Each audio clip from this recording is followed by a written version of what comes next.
السلام عليكم ورحمة الله وبركاته.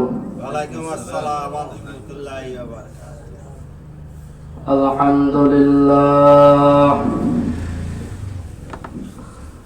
الحمد لله نحمده ونستعينه ونستغفره ونعوذ بالله من شرور أنفسنا ومن سيئات أعمالنا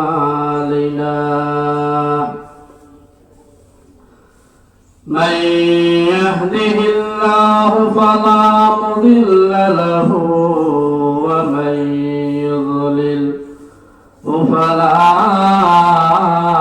هادي له ونشهد أن لا إله إلا الله وحده لا شريك له ونشهد أن سيدنا ومولانا محمدا عبده ورسوله أما بعد فقد قال الله تعالى في كلامه المجيد وفي فرقانه الحميد أعوذ بالله من الشيطان الرجيم بسم الله الرحمن الرحيم والعصر إن الإنسان لفي خسر إلا الذين آمنوا وتواصوا بالحق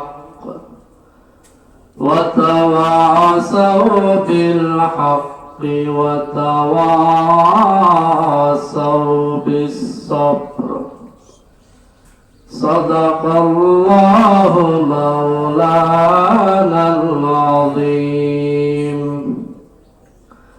وقال صاحب القرآن صلى الله عليه وسلم من قال لا إله إلا الله فدخل الجنة أو كما قال النبي عليه الصلاة والسلام. إن الله وملائكته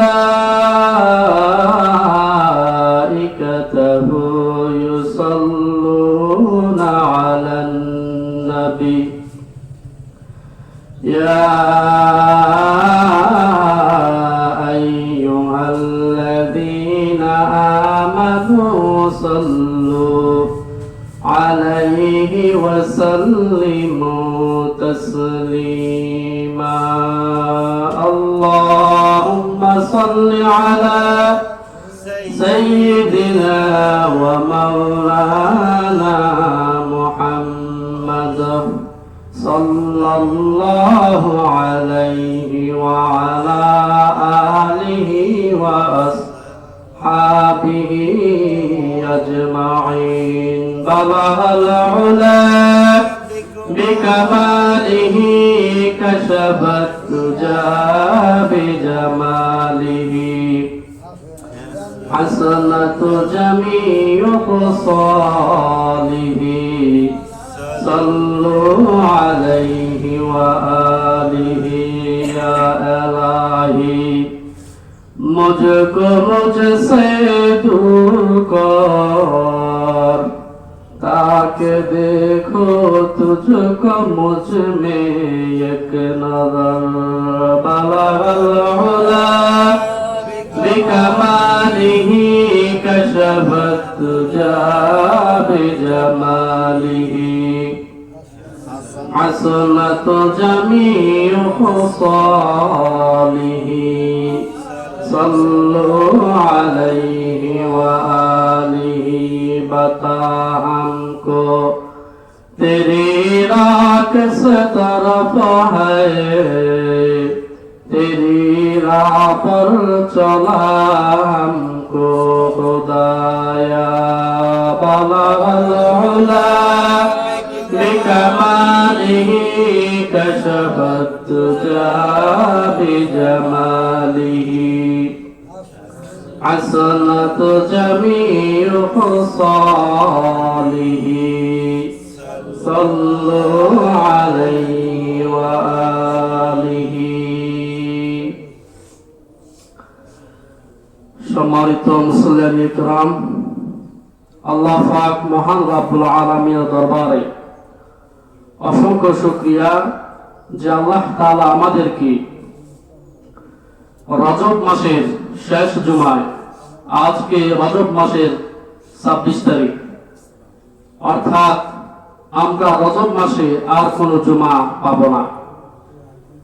এই রজব মাসে আল্লাহ সুবহানাহু ওয়া তাআলা আমাদের নবী মুহাম্মদ সাল্লাল্লাহু আলাইহি ওয়াসাল্লামকে মেরাজে গমন করিয়েছেন। আমরা এই কাহিনী কম বেশ সবাই জানি। তো যেহেতু আমরা এই কাহিনী কম বেশ সবাই জানি, তো আমি আর আজকে এই বিষয়ে আলোচনা করব না। সংক্ষিপ্ত খুতবার পরে আমি একটি সূরা তেলাওয়াত করেছি, যদি আল্লাহ তাআলা তৌফিক দেন ওই সূরার উপরে আজকে আলোচনা হবে ইনশাআল্লাহ। তো যখন আল্লাহ তাআলা আমাদেরকে এর বরকতময় মাস রজব মাসে তার মহান হুকুম জুমার নামাজ আদায় করার লক্ষ্যে অনেকগুলো মানুষ থেকে যাচাই বাছাই করে আমাদেরকে সকালের আগে মসজিদে আসা এবং বসার তৌফিক দিয়েছেন। আমরা অন্তর থেকে কালিমাত শুকরিয়া আদায় করি আলহামদুলিল্লাহ আলহামদুলিল্লাহ রব্বানা লাকাল হামদ হামদান কাসীরান তাইয়্যিবান মুবারাকান ফি। সম্মানিত মুসলিম ইকরাম, মসজিদ এটা আল্লাহর ঘর, এটা ইবাদতের ঘর। এই মসজিদে আসলে দুনিয়াবি কাজ তো দূরের কথা, দুনিয়াবি কোনো কিছুই মনের ভিতরে চিন্তা ফিকির করা যাবে না। ওই যে আমরা নামাজে তার একটা দোয়া পড়ি, ইব্রাহিম আলাইহিস সালাম তিনি বলেছেন ইন্নী ওয়াজ্জাহাতু ওয়াজহিয়া লিল্লাযী ফাতারাস সামাওয়াতি ওয়াল আরদ। আপনারা পড়েন ইন্নী ওয়াজ্জাহাতু ওয়াজহিয়া লিল্লাযী ফাতারাস সামাওয়াতি ওয়াল আরদ ওয়া মা আনা মিনাল মুশরিকিন। ইন্নী ওয়াজ্জাহাতু ওয়াজহিয়া লিল্লাযী ফাতারাস সামাওয়াতি ওয়াল আরদ। আমি মুতাওয়াজ্জিহ হলাম, আমার অন্তর, আমার ফেস, আমার বডি, আমি সবকিছু আমি একমুখ করলাম, মুতাওয়াজ্জিহ হলাম ওই সত্তার দিকে যিনি আসমান এবং জমিনের রব, সৃষ্টিকর্তা।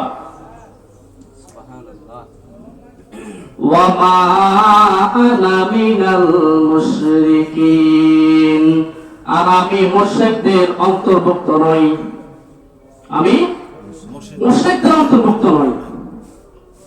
তো যখন আমরা যতক্ষণ পর্যন্ত মসজিদে থাকবো, দুনিয়াবি কথা, দুনিয়াবি কাজ দূরের কথা, দুনিয়াবি কোনো কিছু আমরা মনে আনবো না। তো যখন আমি সংক্ষিপ্ত খুতবার পরে পবিত্র কালামুল্লাহ শরীফ থেকে একটি ছোট্ট একটি সূরা তেলাওয়াত করেছি। এই সূরার নাম হচ্ছে সূরাতুল আসর। এই সূরা এটা এমন একটি সূরা, যদি এই সূরা আল্লাহ তাআলা নাযিল করে আর পুরো কোরআন নাযিল না করতেন তাহলে মানব জাতির জন্য যথেষ্ট হয়ে যেত। সুবহানাল্লাহ।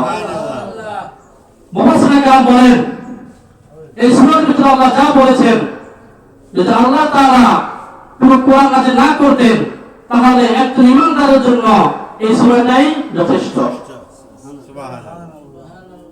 সাহাবায়ে কেরামরা বলেছেন যদি কোনো ব্যক্তি এই সূরা নিয়ে চিন্তা ফিকির করে, এই সূরা আল্লাহ তাআলা কি বলেছেন, কি করার জন্য বলেছেন, যদি আমরা এগুলো মানি তাহলে আমাদের হেদায়েতের জন্য এই সূরা যথেষ্ট। এই সূরার মধ্যে আল্লাহ তাআলা বলেন ওয়াল আসরি ইন্নাল ইনসানা লাফি খুসর। ওয়াল আসর, এখানে আসর শব্দের আগে একটা ওয়াও আছে। এই ওয়াটাকে আরবি গ্রামার অনুযায়ী এটাকে ওয়া তাসমিয়া বলা হয়। অর্থাৎ আল্লাহ তাআলা আসরের কসম খেয়ে বলতেছেন। এখন আসর, এখানে আসর মানে কি? মুফাসসিরিন কেরাম বলেছেন এখানে আসর মানে হলো সময়, যুগ, কাল, অতীতকাল, বর্তমানকাল, ভবিষ্যৎকাল। এখানে কাল বোঝানো হয়েছে। আর ইবনে কাসিরের মধ্যে বলা হয়েছে এখানে আসর মানে হলো আসরের নামাজের সময়, আসরের ওয়াক্ত। এখানে কেন আসরের কথা বলা হয়েছে? কারণ আসরের নামাজ এমন একটা সময় আমরা পড়ি দিন শেষ রাত্র শুরু, ঠিক কিনা? দিন শেষ রাত শুরু। এই জন্য মুফাসসিরিন কেরাম বলেন আল্লাহ তাআলা আসরের কসম খেয়েছেন। আমরা কসম কখন খাই? যখন আমরা কোনো একটা গুরুত্বপূর্ণ কথা বলি, ওই কথাটাকে গুরুত্ব দেওয়ার জন্য আমরা কসম খেয়ে, ঠিক কিনা? আল্লাহ তাআলা তো এমন সত্তা, তিনি কসম না খেয়েও বললেও তো হতো, তারপরেও কেন তিনি কসম খেলেন? তিনি কসম খেলেন এই কারণে যে আমি কসম খেলাম যেন তোমরা এটাকে আরো গুরুত্ব দাও, আরো গুরুত্ব দাও। কিন্তু আমরা তো কসম খাই মহান আল্লাহ তাআলার কসম খাই, আল্লাহর কসম বলি আমরা, ঠিক কিনা? কিন্তু আল্লাহ কার কসম খাবেন? আল্লাহ যখন কোনো কথা বলেন ওই কথার সাথে সম্পৃক্ত কি ওই বিষয়ে তিনি কসম খান। আল্লাহ তাআলা আমরা যখন আমাদের জন্ম হয় তখন আমাদের কানে আযান দেয়, কি বলে? আল্লাহু আকবার। যখন আমাদের জানাজা নামাজ হয় তখন আমরা আবার কি বলি? আল্লাহু আকবার। তার মানে আমাদের যখন জীবন শুরু হয় তখন আমরা আল্লাহু আকবার বলি, আল্লাহ সবচেয়ে বড়। আবার যখন আমরা দুনিয়া থেকে বিদায় নিই তখন আমরা আল্লাহু আকবার শুনে, ঠিক কিনা বলে? সম্মানিত মুসলিম کرام, তো আল্লাহ সবার উপরে, আল্লাহর উপরে আর কেউ নাই। তো আল্লাহ কিসের কসম খাবেন? তিনি কসম খান ওই বস্তুর নিয়ে যে কথা বলেন ওই কথার সাথে সম্পৃক্ত কি আছে তিনি ওই বিষয়ে তিনি কসম খান। এখানে আল্লাহ তাআলা আসলে কসম খেয়েছেন এই কারণে এই কথার পরে তিনি যা কিছু বলেছেন এগুলো মানুষের জীবনের সাথে, কাজের সাথে, সময়ের সাথে সম্পর্ক। এই জন্য আল্লাহ তাআলা ওয়াল আসরি বলে কসম খেয়েছেন। আল্লাহ তাআলা বলেন আমি তোমাদেরকে একটা জীবন দিয়েছি, এই জীবনের জন্ম থেকে নিয়ে মৃত্যু পর্যন্ত তোমরা যা হায়াত পাও এটাই তো সময়। এটা সময় না? এটাই তো সময়। এই জন্য তিনি সময়ের কসম খেয়েছেন। আর আল্লাহ তাআলা এখানে সময়ের কসম খেয়ে এটাও বুঝিয়েছেন যে একজন মানুষের জীবনে সময় কত বড় গুরুত্বপূর্ণ। নবী করিম সাল্লাল্লাহু আলাইহি ওয়াসাল্লাম তিনি বলেন তোমরা দুটো জিনিসকে নিয়ামতের তোমরা গুরুত্ব দাও। এক নম্বর হচ্ছে সুস্থতা, দুই নম্বর হচ্ছে সময়। তোমরা যখন সুস্থ থাকো তখন তোমরা তোমাদের এই সুস্থতাকে তোমরা নিয়ামত মনে করো, এটা কাজে লাগাও। আর অসুখ আসলে বোঝা যায় সুস্থতা কত বড় নিয়ামত, ঠিক কিনা? দ্বিতীয় নম্বর নবী সাল্লাল্লাহু আলাইহি ওয়াসাল্লাম বলেছেন সময়, তোমরা সময় পেয়েছো, সময়কে কাজে লাগাও। এখন আমরা মানুষ সময় পেয়েছি, আমরা সময়কে অহেতুক কথা বলে নষ্ট করি, মোবাইল টিপে আমরা সময় নষ্ট করি। আমরা আজে বাজে ঘোরাফেরা করে সময় নষ্ট করি, আমরা ঘুমিয়ে ঘুমিয়ে সময় নষ্ট করি, কিন্তু আল্লাহ তাআলা আমাদেরকে কেন পাঠিয়েছেন আমাদের সেই খবর নাই। তো যাই হোক, আল্লাহ তাআলা এই সূরাতে বলেছেন পরের যে আয়াত ওখানে, ইন্নাল ইনসানা লাফি খুসর, ইন্নাল ইনসান, এখানে ইনসান মানে মানুষ। এখানে আল্লাহ কথা বলে নাই মুমিন মুসলমান, এ কথা বলে নাই, তিনি কি বলেছেন? ইনসান। অর্থাৎ আল্লাহর কথাগুলো শুধু মুসলমানদের জন্য না, শুধু ওলামায়ে কেরামের জন্য না, শুধু মুসলিমদের জন্য না, শুধু মুমিনের জন্য না, সমগ্র মানবকুলের জন্য আল্লাহর কথা, আল্লাহর বাণী এই কোরআন। হুদাল লিন-নাস, কোরআন মানুষের জন্য হেদায়েত স্বরূপ, শুধু মুমিনদের জন্য না। আল্লাহ তাআলা বলেন ইন্নাল ইনসানা লাফি খুসর, নিশ্চয়ই সকল মানুষ ক্ষতিগ্রস্তর মধ্যে রয়েছে। নাউযুবিল্লাহ। কে বলে? কে বলে?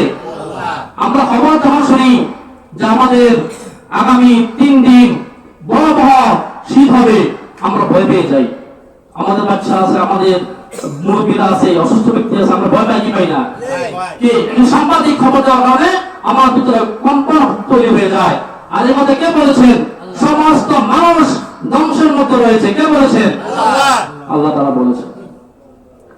এখানে আল্লাহ তাআলা এই কথা এমনি বললেও হতো, আর ইনসানু লাফি খুসর, কিন্তু এখানে আল্লাহ তাআলা ইনসানের পূর্বে একটা শব্দ দিয়েছেন ইন্না। এই ইন্না এটা আল্লাহ তাআলা বুঝিয়েছেন, তাকিদ দিয়েছেন যে এখানে অবশ্যই মানুষ ক্ষতিগ্রস্তের মধ্যে রয়েছে। কিসের মধ্যে রয়েছে?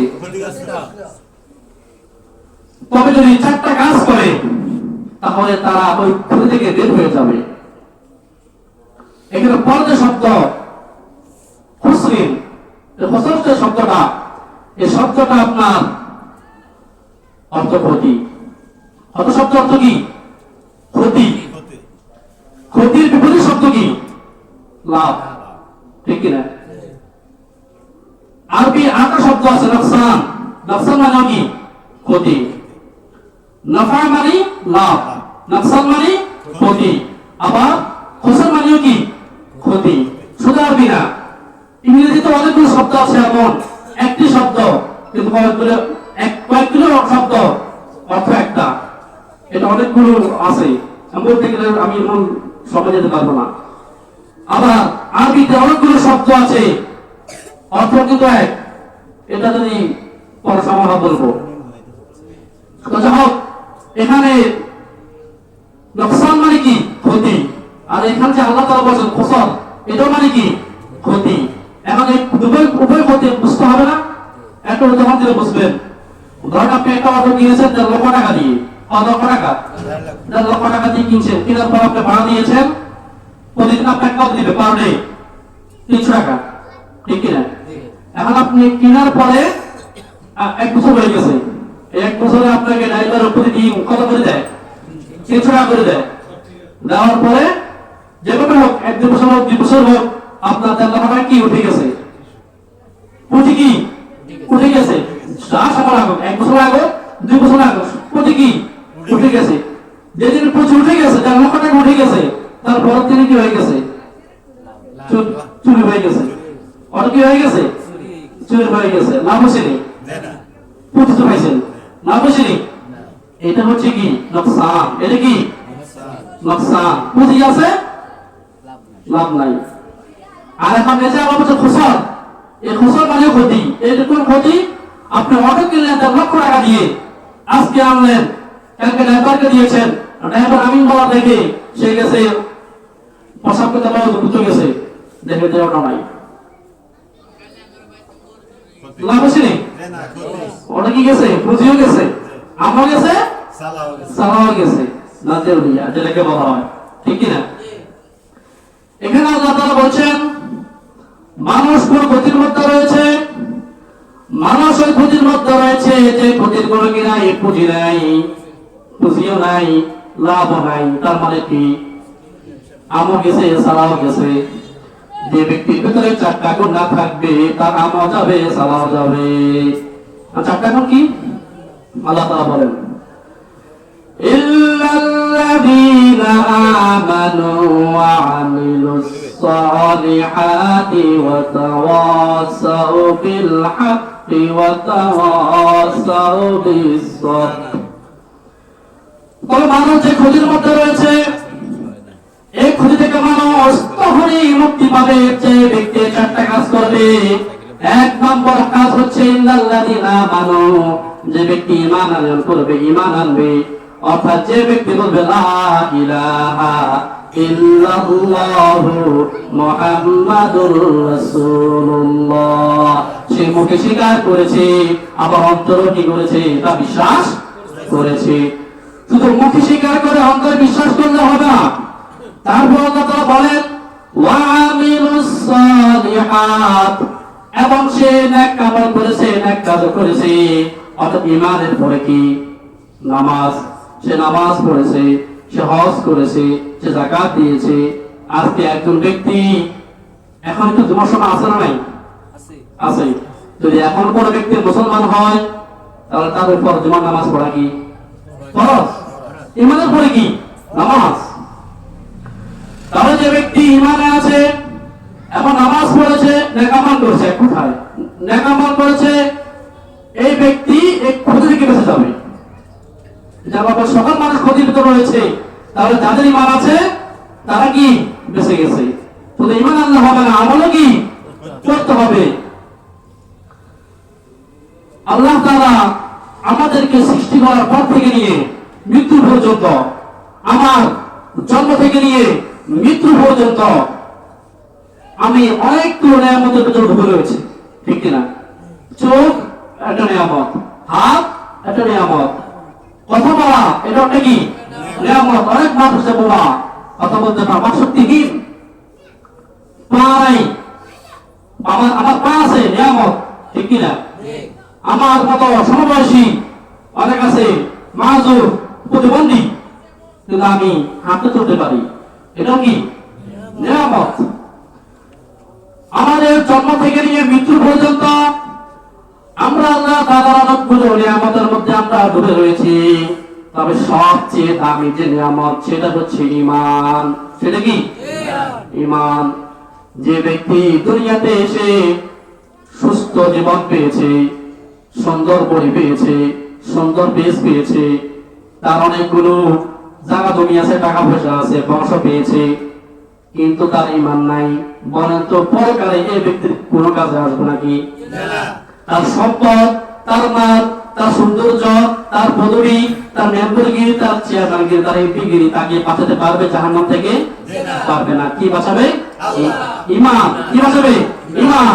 তাহলে আমার ঘর নাই, আমার বাড়ি নাই, আমার সুন্দর চেহারা নাই, আমার কথা বলার মতো শক্তি নাই, কিন্তু আল্লাহ সুবহানাহু ওয়া তাআলা আমাকে এমন একটা নিয়ামত দান করেছে, সেটা হলো ঈমান। আর এই ঈমানের কারণে আমি এমন একটা জীবন পাবো পরকালে, তার জীবন, ওই জীবনের শুরু আছে, শেষ নাই। খালিদিনা ফিহা আবাদা। আল্লাহু আকবার। যদি কোনো ব্যক্তি বেঁচে ঢুকে আর বের হবে? বের হবে না। চিরস্থায়ী জীবন সে পাবে, ওখানে আল্লাহ তাকে সবকিছু দেবেন।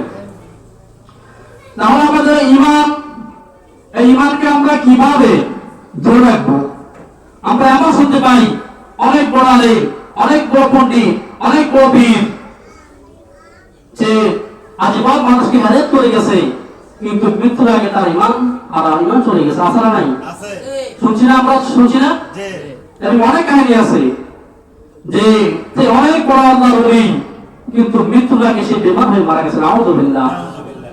এখন আমাদের এই ঈমানটা আমরা পেয়েছি মায়ের করে, মায়ের করে পেয়েছি না? আমরা মায়ের করে ঈমানকে পেয়েছি। এই ঈমানকে আমার মৃত্যু পর্যন্ত কিভাবে টিকে রাখতে হবে, আমাদের চিন্তা কি করতে হবে, কি হবে না? মুফাসসিরিনে কেরাম তারা বলেছেন, যদি কোনো ব্যক্তি তার ঈমানকে টিকে রাখতে চায়, অর্থাৎ মৃত্যু পর্যন্ত, সে যদি চায় আমার এই ঈমানটা মৃত্যু পর্যন্ত থাকুক, আমি মৃত্যুর সহিত আমি ঈমানের সহিত মৃত্যু বরণ করতে চাই। আমরা সবাই চাইতে চাই না? তাহলে ওই ব্যক্তিকে দুইটা কাজ করতে হবে। কয়টা কাজ?